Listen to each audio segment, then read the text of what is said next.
Hello students, next we are starting with integration using the concept of partial fractions.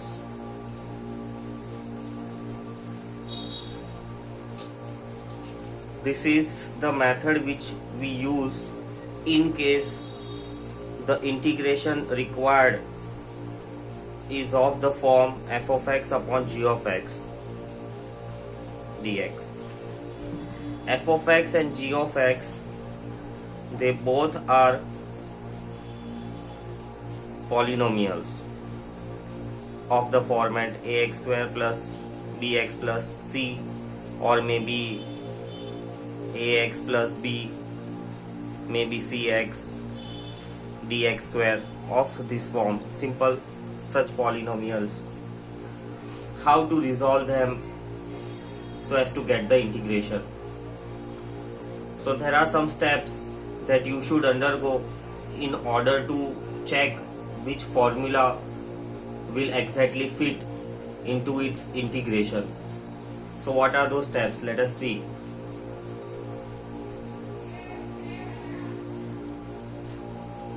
If degree of f of x is lower than g of x,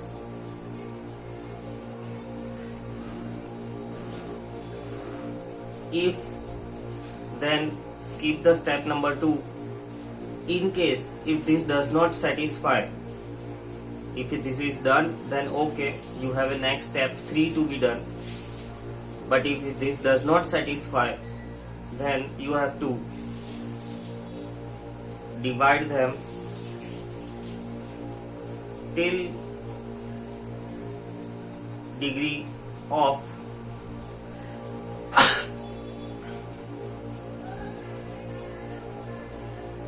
become lower than g of x.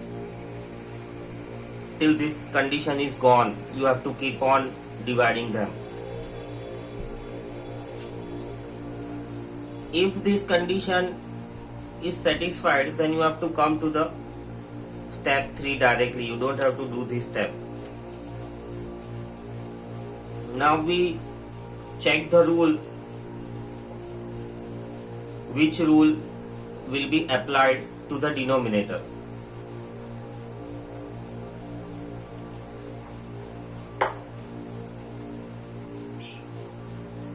What are these 4 rules that we will see? Once this one of the 4 rules are applied, then we have resolving into partial fractions,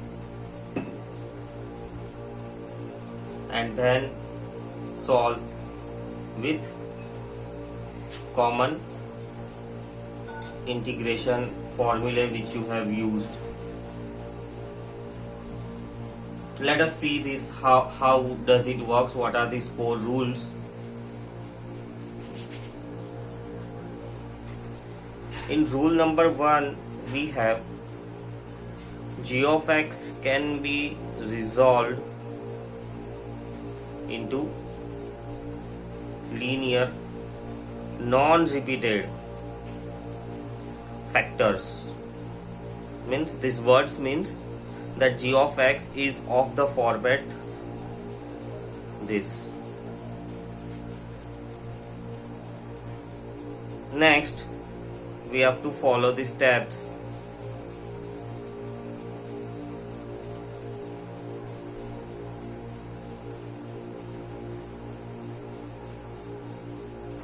You can convert your integrand f of x upon g of x into this format. A, B, C, you do not know. You have to find out how. The C, this once again, this fraction can be written in the form of linear non-repeated factors. Addition of linear non-repeated factors. We have to get it into the linear form. Earlier it is into the maybe quadratic bicubic format.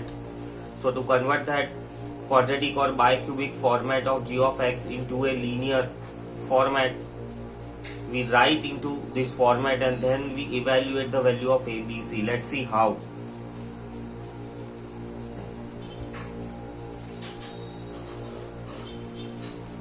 So we take LCM here.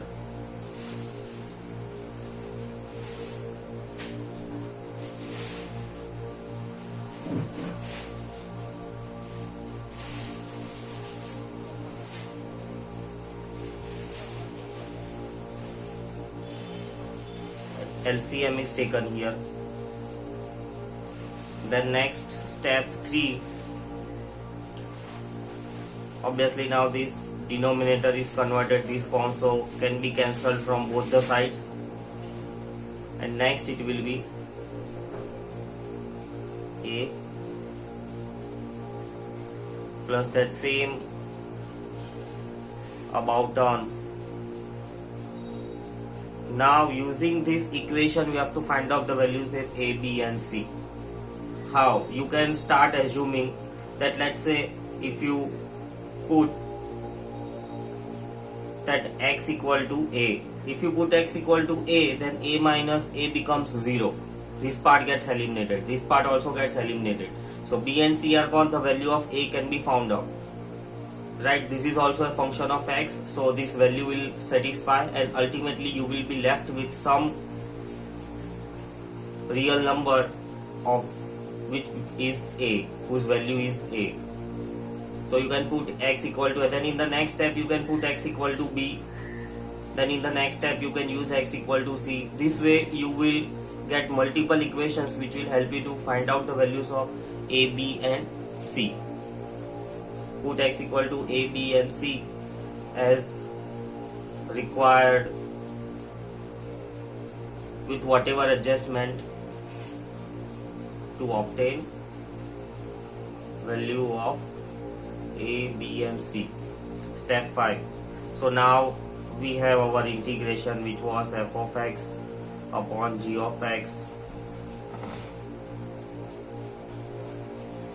can be now written as A of x minus A dx plus B of x minus B dx plus C of x minus C dx. You can simplify them individually and get the answer.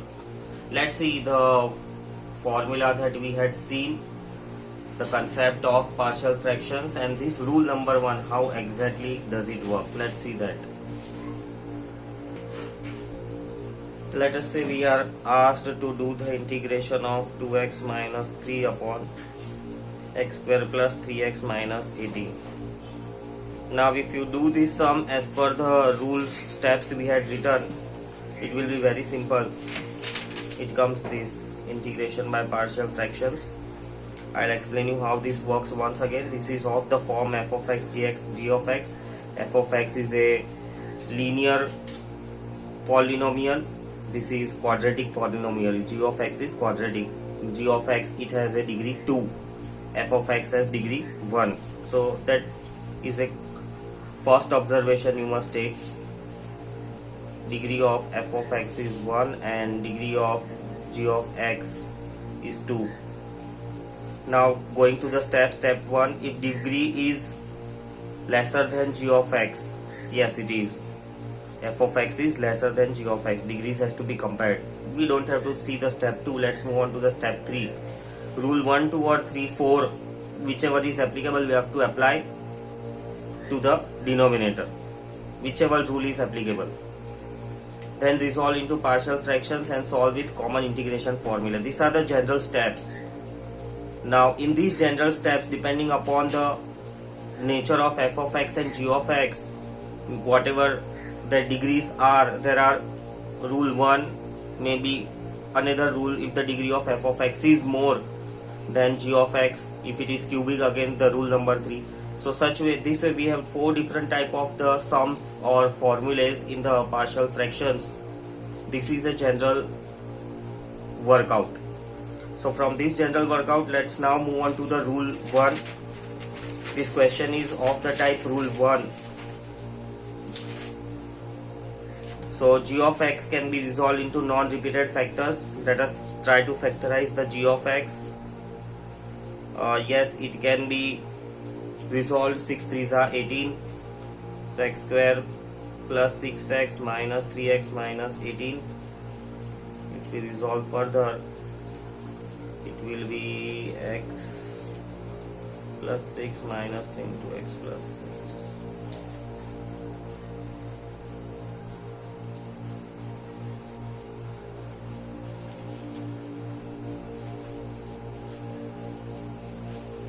Like this.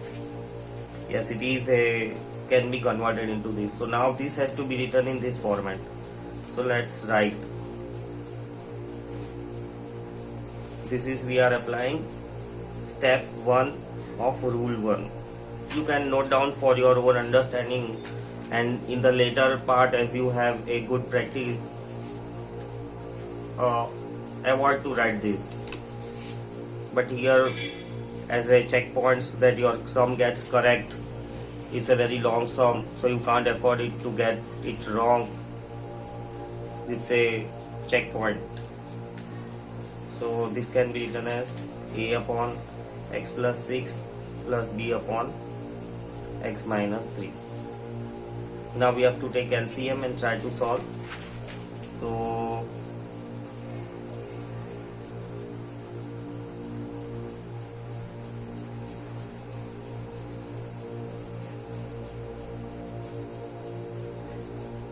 now denominators both are same, gets cancelled. Now I have to solve this. See here, the step number 3 I got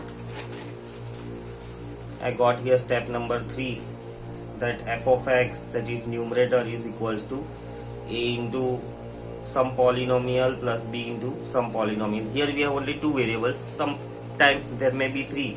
In the case of the cubic equation, you know there will be 3 factors. So that times you have to write a, b, c. Now put x equal to a, b and c. So that is what? X equal to a. So if you put x equal to 3, then in the next step you can put x equal to minus 6. So here if we put this, 3 to the 6, 6 minus 3, 3. This will be 0, 9. So this becomes 3. So value of the b, we write it as 1 by 3. Similarly, if we put x equal to minus 6, then this part will become 0. So this will be minus 12, minus 15. A will be minus 9a. So minus minus gets cancelled. 3 3s are 5. A is 5 upon 3. Right? Now write down in this format. Step number 5 this is. I'll put the lines. This is step number 4.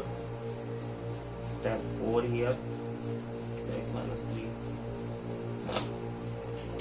So next, in this format we write down our integration, which was originally this 2x minus 3 upon x square plus 3x minus 18 has now been reduced to 5 upon 3 x plus 6 integration dx plus, in case of b,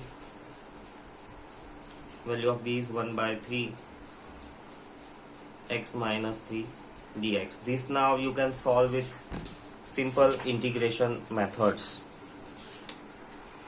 So working further, our answer will be 5 upon 3 log x plus 6 plus 1 upon 3 log x minus 3. This is the answer to our partial fraction method which we solved.